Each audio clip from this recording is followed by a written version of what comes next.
Imagine yourself posted on the northern edge of the empire. The year is 1457. You are 24 years old. You've been here for 3 years, and you are a soldier of the Ming dynasty. Your family, poor but honest, saw one less mouth to feed when the order came down from the local magistrate.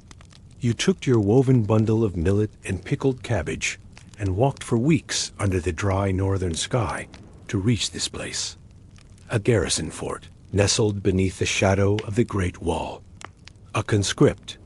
This is an earlier iteration crumbling in places, rebuilt again and again with tamped earth and wooden scaffolding. A dull clang of the signal bell stirs you from your stiff bedding woven matting atop hardened clay. Sometimes, if you're lucky, there's a boiled egg. Salt is a rare treat, doled out sparingly. Most mornings you eat in silence, seated around a small hearth with the other men. Letters from home arrive rarely, if ever. You don't know if your mother is still alive. You try not to think about her. You dress quickly in your padded uniform, already patched at the knees and elbows. The cold seeps through anyway. You share coarse jokes with the other men, those who still find laughter in them. Some wine steeped with wolfberries. But many men simply grow too weak. They lie down and never rise again. Others stare silently into the hearth's embers, their faces lit by the flickering light. The wind howls outside, rattling the shutters. The wind hisses across the steppe. The sky is wide, always wide, and the air smells of dry dust and sheep dung. Wrapped in layers of wool and fur, you pace the wall under the stars. The moonlight paints the desert below in silver. The mountains are distant shadows. You didn't choose this life. You were assigned to it. A tiny gear in the vast machinery of dynastic survival. This isn't the gleaming stone of the tourist photos that future centuries will come to know. There are rumors that the local commander siphons off your rations to sell in town. But there is no one to report him to. The empire is vast. You are far from its heart. Your day begins before sunrise. You march the perimeter, step after step along the top of the wall, eyes scanning the northern horizon for any signs of movement. Sometimes you imagine you see horsemen. Sometimes you do. There is no real breakfast only, a watery porridge made of millet, grainy and bland. Sometimes they harass a nearby village. Sometimes they vanish like smoke. You are not afraid of them exactly, but they keep you alert, even as your body grows weary. Your duties are as predictable as the wind. First, the inspection of weapons, mostly spears and bows, many worn from use. Then, wall patrol, or you're sent on foot to nearby lookouts, carrying reports or supplies. Occasionally, there's training archery drills, formation practice, but mostly, it's the waiting, the quiet. There are no real battles, not often, but always the threat of them. Mongol raiders test the defenses in small groups. Afternoons pass slowly. You may be ordered to repair sections of the wall, lifting stones until your back aches. The loneliness clings to you more than the cold. At night, there is a meal, another bowl of millet. Sometimes you pull sentry duty. In these hours, the wall feels endless. And so does your duty. The pay is poor. When illness comes, the herbalist does what he can. A little mugwort. Burials are simple. A few stones placed. A short prayer. You dream, sometimes, of warmth. Of the marketplace in your old village. The laughter of your sister. The sound of birdsong in the fields. But here, there are no birds. Only the wind, the stone, and the silence. The rhythm of your life is one of endurance, of repetition, of days that blur together. And yet, without men like you, the empire believes it would fall. You are a small part of a great defense. It's not glory you serve. It's the wall. Always the wall. As we leave the cold wind of the northern frontier behind, let us drift gently now, across calm waters. Imagine the sound of slow waves lapping against a wooden hull. And under his command, the world's largest wooden ships, grand treasure junks taller than temples, are preparing to sail into the unknown. The rhythmic creak of ropes, the distant murmur of sailors' chants in a dozen different tongues. And though his name would echo across centuries, he never ruled a province, never held a royal title, and never sired children of his own. It is the early 15th century. The Mongol Emperor sits on the throne in Beijing. At the center of it all is a man unlike any other in Chinese history. His name is Zheng He. For this, he was rewarded with a new name, Zheng He, and with an unprecedented command. He was a eunuch, born Ma He in Yunnan to a Muslim family. His father and grandfather had made the pilgrimage to Mecca, across the Straits of Malacca, and soldiers armed with bronze cannons. They brought gifts, silk, lacquerware. Zheng He achieved what no other eunuch had before or since, a command over the oceans. The scale of his voyages dwarfed anything that came before. His ships were longer than football fields, with 9 masts and 5 decks, and capable of crossing entire oceans. And embroidered robes, spanning nearly 3 decades.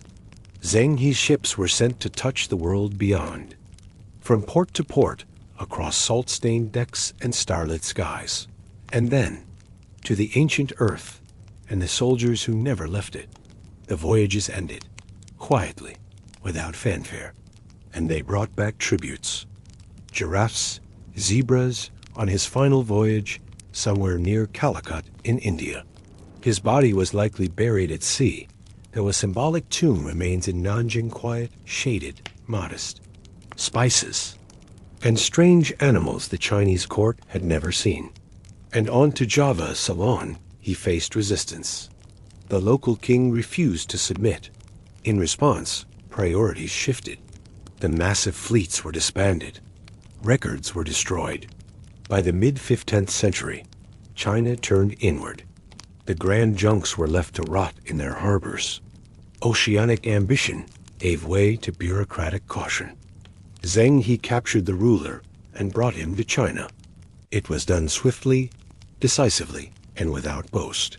For all his soft demeanor, he was not a man to be defied, and the shores of India. Later voyages reached Hormuz, Mecca, even the coast of East Africa, Mogadishu, and Mombasa, for awe. But when the Ming army conquered Yunnan in the 1380s, young Ma, he was captured and castrated, forcibly taken into imperial service. He was a messenger. His role was to declare the magnificence of the Ming court and its emperor. Wherever they went, Zheng He presented imperial edicts and demanded recognition more ceremonial than political. It is a cruel fate and one shared by many. He stands tall, nearly 7 feet, by some accounts with a calm, commanding gaze. He speaks in crisp commands, checking manifests, inspecting sails, watching his crews load jars of porcelain, bolts of silk, and piles of gold and silver into the hulls. In the Forbidden City, eunuchs lived in a world of strict hierarchy and uncertain power.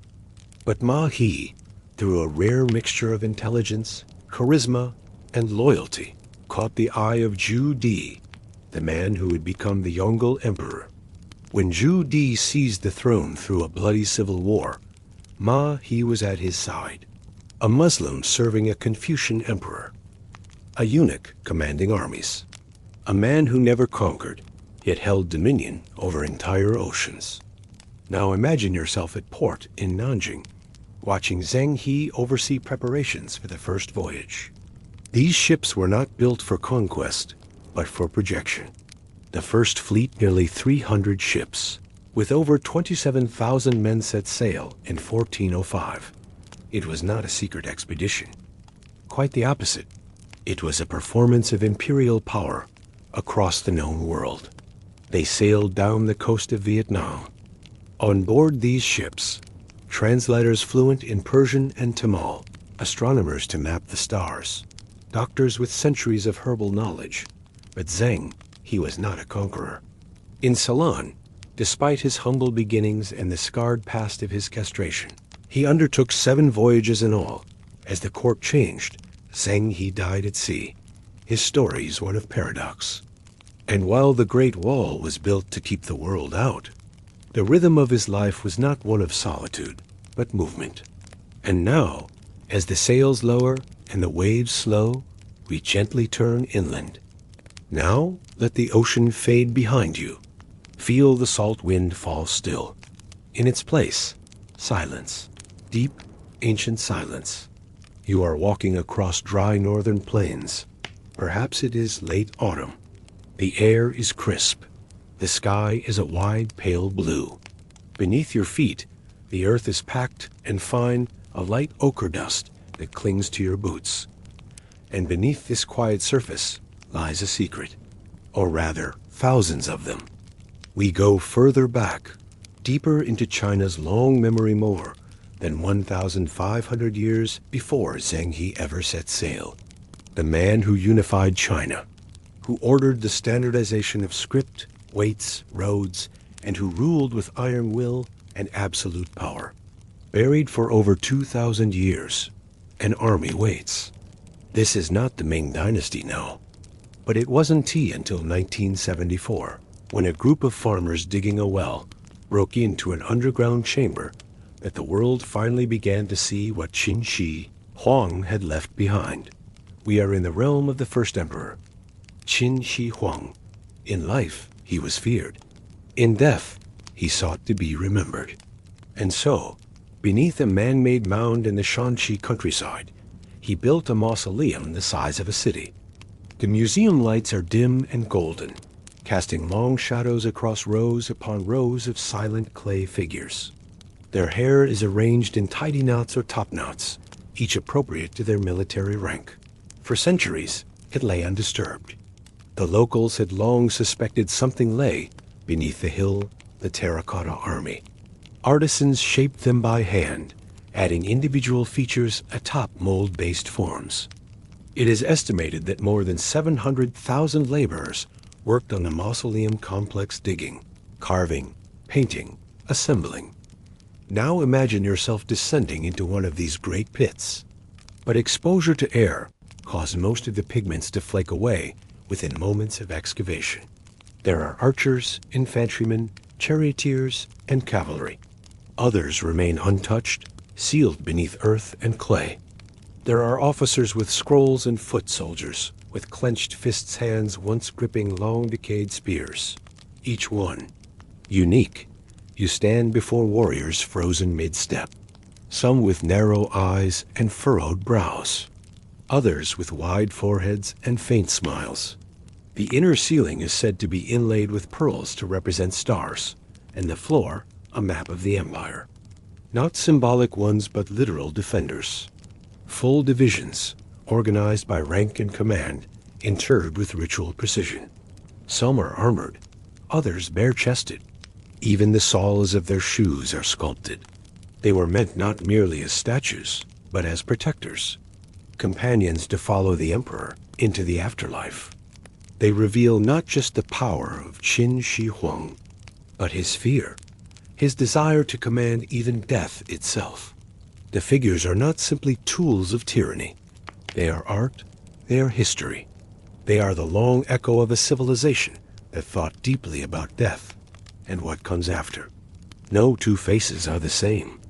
At one time, the figures were vividly painted. Reds, blues, blacks, and purples covering skin, armor, and hair. The hush of the sight lingers, almost like breath held in a sacred chamber.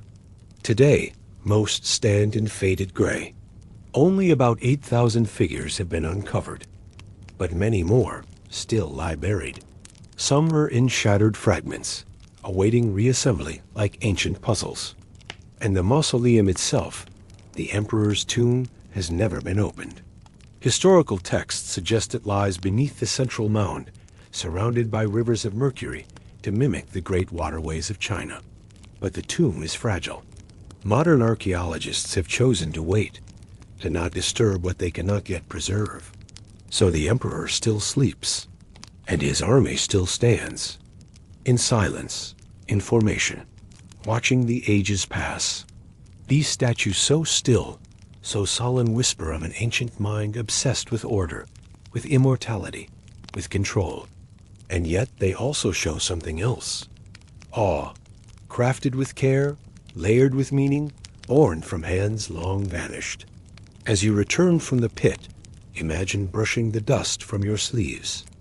And now, from this realm of clay and stillness, we will walk toward another world behind walls bright, ordered and gilded in crimson and gold. And now, we step through a set of great red lacquered gates. The wind falls quiet once again. We enter not a battlefield, not a tomb or coastal dockyard, but the very heart of the Ming world. You are in Beijing, and ahead of you, through this palace of control and ceremony, forbiddens. Only those with rank, those whose lives revolved around duty to the court, were permitted entry. Stretching nearly as far as the eye can see, lies a palace complex unlike any other known as Xing, the purple forbidden city. Here, symmetry reigns, designed to reflect heavenly order on earth. Imagine the faint clack of your shoes on glazed stone, the soft rustle of silk robes, the scent of sandalwood incense rising from hidden burners. From the southern gate of Meridian, their days were slow, filled with embroidery, poetry, and subtle competition.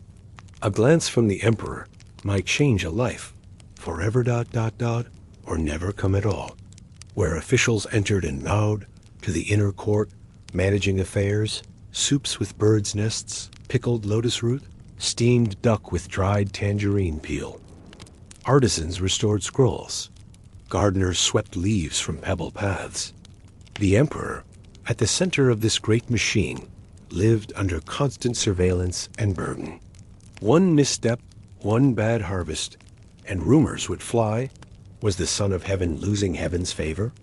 Every flavor carefully balanced, sweet and salty, yin and yang, carrying messages, cleaning. Once past their prime, many were relegated to obscure roles managing wardrobes, attending temple rites never seen by the court again, guarding, but often faded into quiet, invisible labor. Plum blossoms bloomed and fell in the inner courtyards.